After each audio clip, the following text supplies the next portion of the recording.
Over and over, I get asked about what camera I use to film, the microphone that I use, where I get my music from, what I edit my videos with, how my footages are so clean, and basically, what gadgets and apps I use that gives me the video quality that I have. In this video, I'll be answering all of those questions, and I promise you, it is way simpler than you think. You'll be very shocked actually. Hmm, or will you? I think I'll let you be the judge of that. Anyway, let's get into it.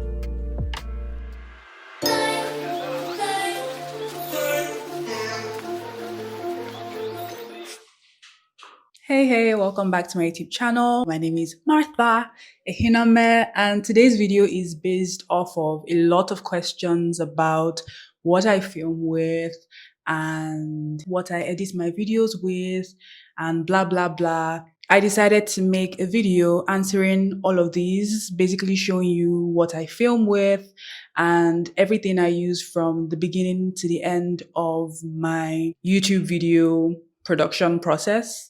Is that a thing? I think so. I mean, I would say that it's a pretty affordable list of things, but to be honest, I think affordable is relative. So let's jump right into it. No wasting time. Oh, also my microphone is all the way up here because it's quite a noisy area. It's sunny, people are outside, cars are passing by. So the noise is quite a lot. And unlike my bedroom and the living room, there are no heavy curtains to sort of diffuse the noise. So yeah, that's why. So first things first, what I film my videos with. I film with my phone actually. I film with my iPhone 14 Pro. I have been using this since last year. No, since the year before, like a month or two before the end of 2022. Yeah. Previously, I was using a DSLR actually. Okay, it's in the living room. Previously, I was using my Canon M50 Mark II, but there's so many settings and I just used to use it with the auto version. I didn't like that. I didn't have as much blur as I wanted, and I really couldn't work the controls. Plus, I think I needed to get an extra lens, and yeah, those things cost quite a bit more than cameras even many times for good quality ones. So it was sort of okay, but I wasn't really happy with it. Plus it was really bulky. But then I went on a trip with a friend and then I discovered how amazing the iPhone 13 Pro was. Like the footages were so clean. There was no hassle, no need for like controls and stuff. It's just like point and shoot. And it was more mobile because I mean it's a mobile phone, like the name implies. So when I'm in public, I can just take stuff out, film. With my camera, I used to be so self-conscious, right? Because you're just randomly walking on the street and you're like, oh, let me take this shot. And then you're bringing a camera and everybody's like, what's happening? What's doing this one? Am I safe? Right? So after then, I was like, you know what? When the new iPhone comes out, I'm just going to get it. I know that this is an investment. And it pretty much has been an investment. Since then, it's worked really well for me. So many times I film with the cinematic option. So there is a blur that I do like. Oh, by the way, sometimes I'm asked, oh, what camera do you use? And then I say I use an iPhone 14 Pro. And then the person is like, I use a 15, or I use the same phone as you, or I use a 13 Pro. Because I think, to be honest, that the 13 and 14 are pretty much the same. And I'm like, well, so I'd say that it's not really about the phone, it's also about how you use it. And the first note on that would be clean your lens. Like, make sure you clean your like I don't do any special settings. The only thing that I would say I do sometimes is if I'm shooting in the dark and maybe I want to reduce the flares that come from lights and stuff, so I can just reduce the exposure.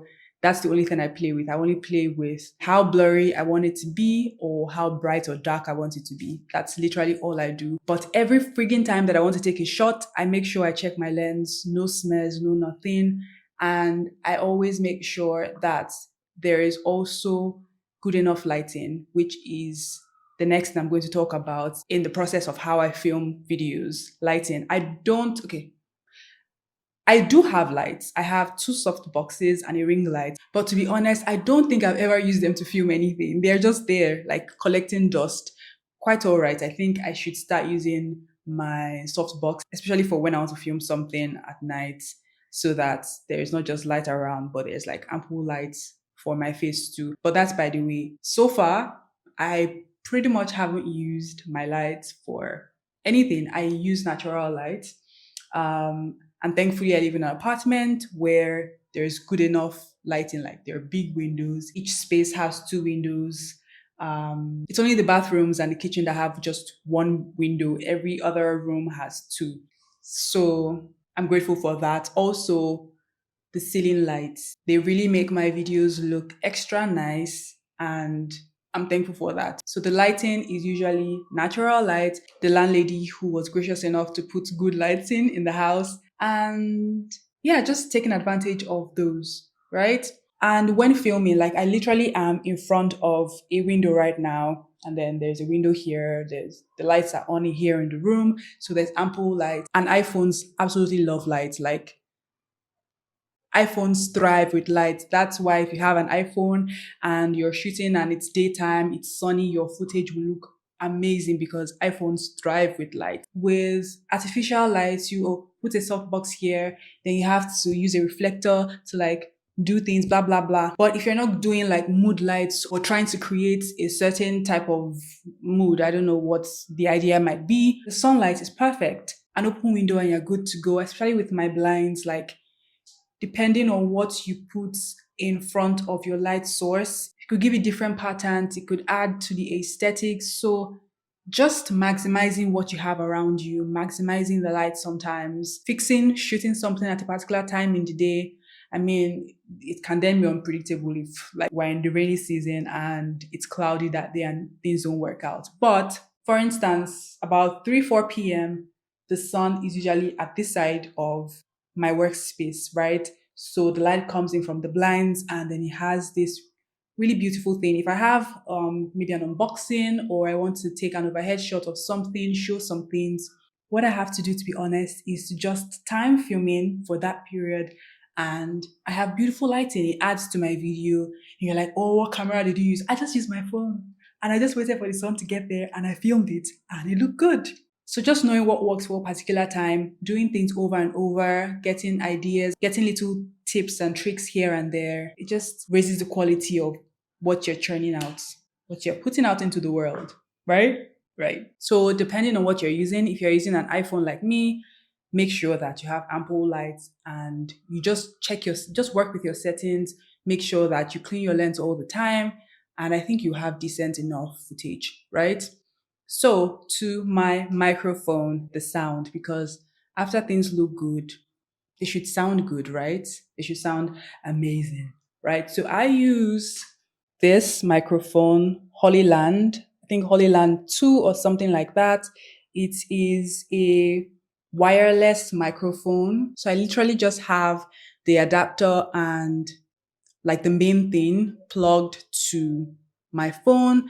And then I have this one that I'm using. It comes as a pair. So if there's someone else that I'm making a video with, they can also have one with them that they could use. I've been using it since last year and it has really served me. What I would say though is if you're getting it, because it comes with two adapters, what I would say is to check and make sure that the adapters that are coming are the ones that work with whatever device you're using. Because the ad I saw for the microphone mentioned how you can use it with an iPhone and whatnot. So I bought it thinking that, oh, I would have that in there. But it came with one adapter for a camera, a proper camera, and it came with another one for a mobile phone, but it was not the port for the iPhone mouth. So I literally had to order it separately. I got it from Amazon, and you know how Amazon doesn't ship to Nigeria, so I used a shipping company. So at the end of it, I was so not happy about that because they kept posting me and whatnot, the people I bought it from, that is, and telling me funny stories. I literally had to take care of it by myself. And then guess what? I lost it at some point. I don't know that I lost it, to be honest, because it just, I believe, miraculously disappeared from my bag because I put it in my bag to go out somewhere. And when I got back, I never took it out as far as I remember. I don't know if it fell out at some point. But when I got back and I needed it for a video I wanted to film, it was nowhere to be found. So I had to buy another one from Amazon. But thankfully, I was smart enough to get two this time. So I'm still using the first one, but I know I have a backup for, God forbid, any case where it disappears, right? So make sure to check so that you don't go through the woes that I did. When I was searching for the cord to buy, and I checked Amazon because it was only Amazon I could find. I was checking gadget stores here in Nigeria, but I didn't find it to buy. Maybe I didn't search hard enough. I don't know. But the places I saw didn't have. Anyway, when I was checking on Amazon, I saw that they actually have the microphones there. I mean, there are a lot of things you can buy on Amazon. So just saying, if you want to buy it, that is the place I would recommend. I wouldn't recommend the people I bought it from because they did me dirty. So I'm not going to send anybody there, right? Or you can just check for another store, really. The name of the mic is on the screen, so you can just ask around. And yeah, that's about it for my microphone. Oh, also, it has a part where you can sort of have noise reduction, reduce noise. That's the yellow part. Yeah. And it's green right now because it is turned on. If you live in a noisy environment like I do, or you're filming outdoors, I also make use of the noise reduction feature on my editing app, one of the editing apps I use sometimes, and with Premiere Pro when I want to be all serious and actually take my video to my laptop to take care of the noise if it's too much. And my mobile editing app can take care of that. Hey, since we're still on microphones, I just wanted to buttress the point as to how important it is to have a microphone. This is how my video sounded before I plugged in my microphone.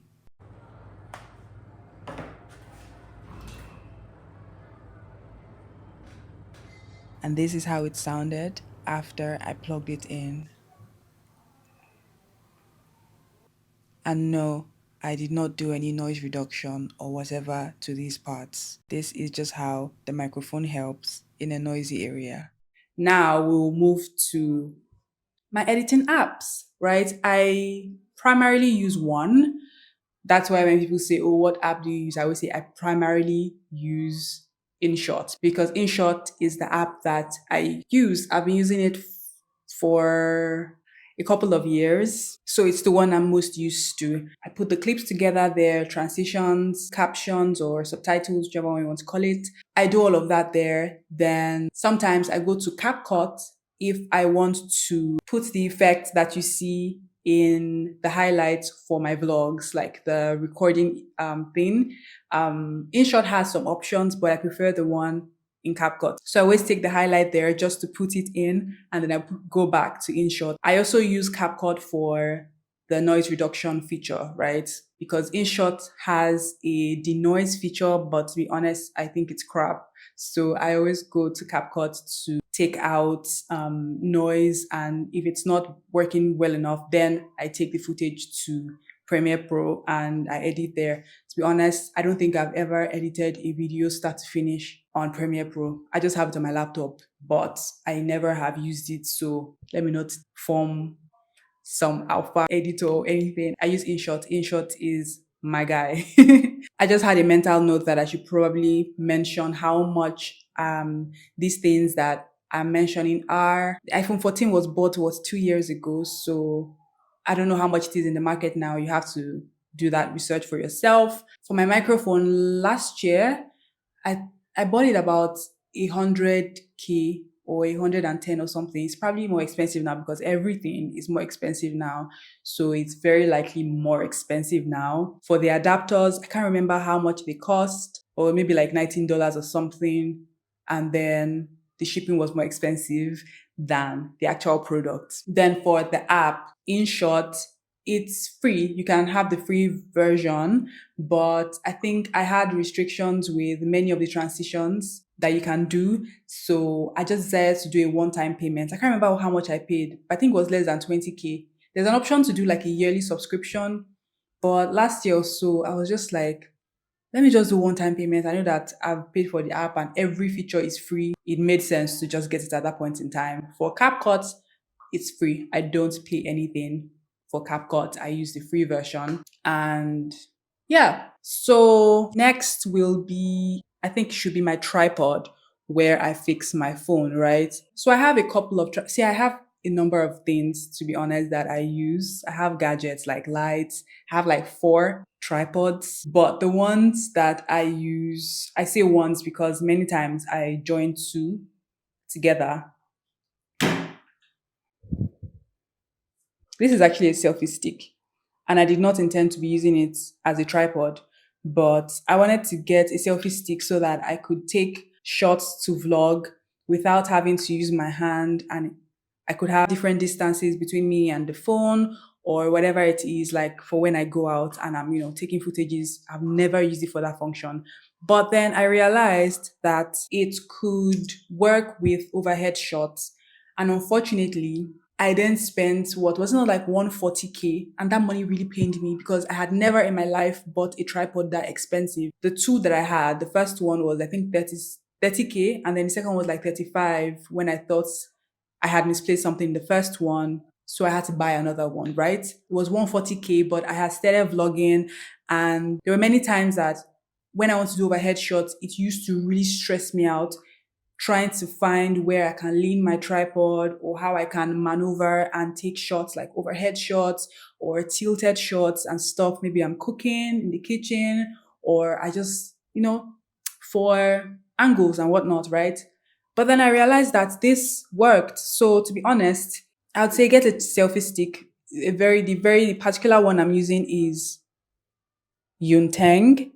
So this is the one that I use. This is the one that I use. I bought it 20K. I bought it like 2 months ago. So it's not like, oh, it will be more expensive or way, way more expensive now. I bought it like 2 months ago. So it's a very recent buy. I'll put where I bought this one from because it's not those other guys that ripped me off with my microphone and they didn't find a solution for me. So I fix it on this smaller tripod that I have. I bought it from Amazon, wanting to get it from Amazon will probably be expensive. So I would say just look for a cheap one to buy here. It's a mobile tripod. I bought it so that I can just take it out when I need to go out. So it's pretty lightweight, but it's quite sturdy too. That's why I went for one on Amazon so that I can buy one that has good quality, right? So I just fixed this on it.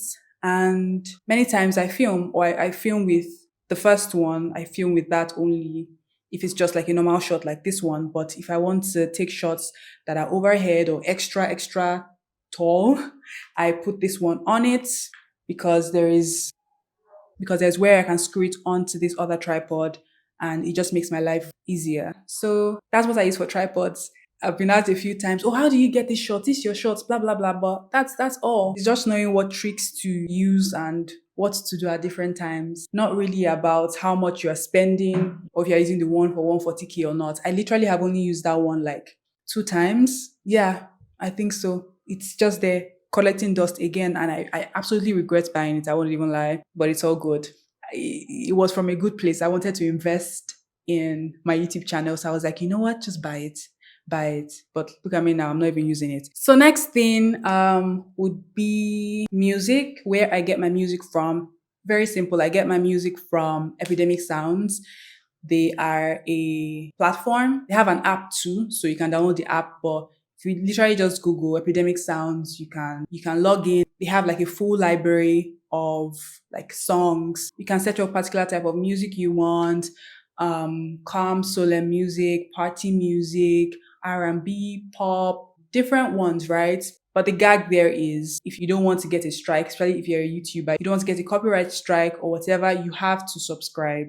You have to be subscribed to Epidemic Sounds. Okay. I'm subscribed. I just do the yearly subscription and I move on with my life. Like I just paid for this a second time last month or the month before. Yeah, it really gave me like problems paying for it. But last, I used my friend's PayPal account. So I think a PayPal account will work if you want to do that.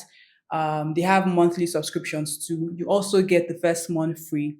But that's what I use. Like I get amazing music there. Sometimes I like the music so much, and then I realize that it's even on Apple Music, and I'm like, this is an actual artist that is making good music, but that just has a license or that I don't know. I don't know what arrangements they have, but basically the music is also on the platform. So once you subscribe, you put the link to your YouTube channel there. There's an option for a YouTube channel, an Instagram account, and I think a TikTok account. So I have links to those three accounts there. So when I use music from Epidemic Sounds, I don't get any copyright strike on those accounts like YouTube, Instagram, TikTok. Like I can use the music. It's licensed to me. I paid for it. If you have multiple accounts too, if you want to do for 2 YouTube accounts, and blah blah blah, I think they have another plan. And then even if you're like a film producer or you want to use it for a film and stuff, there's another plan. So they have like 3 plans, I think. But I'm a one-man mopole. I just have my channel, like, and then Instagram and TikTok. It's just like one. So I just do the plan where I pay for the year, and it's 119 point something, pretty much rounded up to $120 for the year. It's not because our naira is very terrible. That's actually very decent, right? That's actually very decent. Even with now, like I don't have to worry about music. Like I don't have to stress myself about what music I'm putting in my vlogs or in my videos. I'm absolutely fine. For a whole year, I have to worry again when the new year comes. Yeah, so that's about that for music. What else? Oh, I probably should have said this after I mentioned the editing app, but the app that I use to sort of color grade and enhance my video quality, I think is very important, because if you attempt enhancing your video, and by enhancing, I mean like, oh, reducing or increasing brightness, contrast, vibrance, like all of that in InShot, your video is going to look like gutter. InShot is great for so many things, but there are some things you should not even bother with. Like, don't do that on the app, right? So I do not do anything of the sort on InShot or Capcut. Before, I used to edit like that with actually the iPhone app. Like when the video comes there, I'll just do the edit and then do all those things. It actually used to look pretty decent. But I didn't really discover, someone referenced another app. And I don't think many people know about this app. It's called 24FPS. And that's what I use. So it's a little weird, that app, because you can only put one clip in it. Like you can't put multiple footages. So I just put the video in there. Like when I'm absolutely done editing, I put the video in there, and then I make adjustments that are okay to suit the entire thing, right? So most times the things that I take care of are highlights, shadows. There's an option to sort of enhance specific colors. I do that too, but I avoid yellow, red, and brown because those are my skin color, right? And if you touch those, basically your skin is going to look weird. So I don't touch that at all, but I enhance a little bit of all of the other colors. I touch the temperature a little bit. Sometimes I put a little vibrance. What else do I do? Then the dehaze and sharpness. So those are the things I take care of on that app. And my video just gets like elevated, not like so much like, oh, when you see this video you're like, oh, it's now something else entirely. Because to be honest, you know how the end product will be from when you start shooting. Like it all starts from the footages you're taking. Clean, precise, what I want, specifically footages, when editing, doing the work there too, and then just enhancing when all is done. So I think I'm done actually. I think I'm done. I think that's all of it. I hope I did not miss anything out. Give me a second, let me make sure. To be honest, I'm still not sure. If I did leave anything out, there'll be an addendum, I'm sure. But anyway, I think that's about it. So some part of me is like, should I talk a little about coming up with video ideas or something, and maybe scripting videos? But I think that should be like a different video in itself. Let's not put everything in one video, okay? But for ideas, to be honest, just if you have an idea for one thing, search for it and see what other people have done.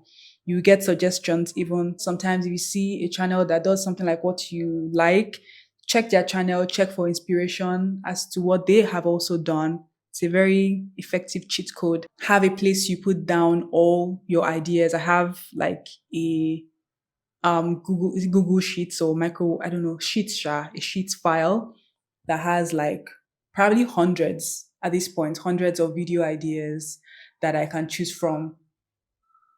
Yeah. Then for the script, sometimes I'm just like, how can I be dramatic today? Mm-mm-mm-mm. Yeah, so I think we should end the video here. I think I have answered a number of the questions that you guys tend to have. And at least I have a video now that I can reference. So if anybody asks me, oh, what camera do you use? How do you? I'm just like, check the video. The video is on my channel. Check the video. Um, yeah, so I hope you guys enjoyed it. I hope you guys will go on to try explore and do amazing things with your channels or wherever. It's not even about YouTube videos. I mean, it pretty much still works with like other platforms, Instagram and all the rest. It's just like vertical this time, and well, not as long as YouTube, of course. But yeah, that's about it. Don't forget to like the video. Don't forget to comment. Okay, ask questions. I don't know what other questions you'd have, but anyway, we can ask whatever questions could come up, and subscribe if you're not subscribed. Okay, I'm going to try to do more videos talking about what I do, like more of the hands-on filming stuff, so that you guys can see and sort of be able to also implement with your channels and with your videos and all of that. Also, I would leave the links to the places that you can get these gadgets to buy, or maybe even the apps to download, like the names and everything. So just check the description box and everything will be there. So thank you guys for hanging out with me. I will see you all in my next video. Bye. Martha Ehinome Orere over and out. Bye. And then I say I use an iPhone 14 Pro, and then I use time. They're just it's just the bathrooms and the kitchen that have just one. It's only the bathrooms and the it's only the bathrooms and the kitchen that have just one that had it's only the bathrooms it's only the bathrooms and the kitchen that have it's only the bathroom and the kitchen, and I needed it for a video I wanted to and I needed it for a video I wanted to film, and I need there I mean comment.